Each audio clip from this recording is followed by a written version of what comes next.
Right, I'm at sea pooling on the North Norfolk coast, and you can see here, this is a sea pooling flood siren.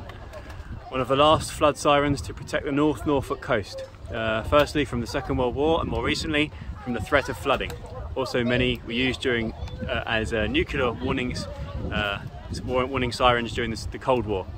They were withdrawn from service in 2009 and removed in 2012 after almost 70 years service. This actual siren has warned, saved lives and property.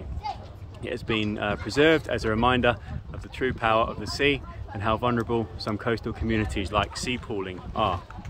Now, most of this coastline along the North Norfolk coast is no active intervention. There is very little coastal defences here, but this particular section of the coast is slightly different. As we walk up here, we'll find out why. Here there is a village, which is behind me, and the village has got a few amenities, a few shops and things, and there's lots of farmland all around the outside of it.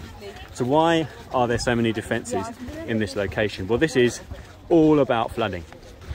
This area is low and flat, and where I was standing just a few seconds ago, I was at sea level.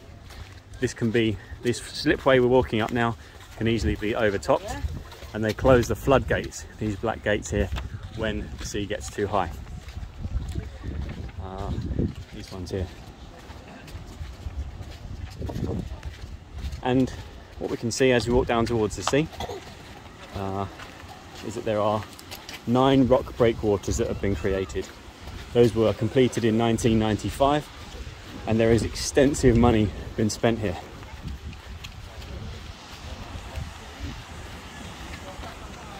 And this is all to protect the Norfolk Broads, which are worth about £2 billion, or close to £2 billion, to the local and the national economy through tourism. So these breakwaters, along with the other sea defences we can see here, the recurved sea wall, the revetments and the rock armour, these are very, very effective. What they do is cause the energy of the waves to be dissipated.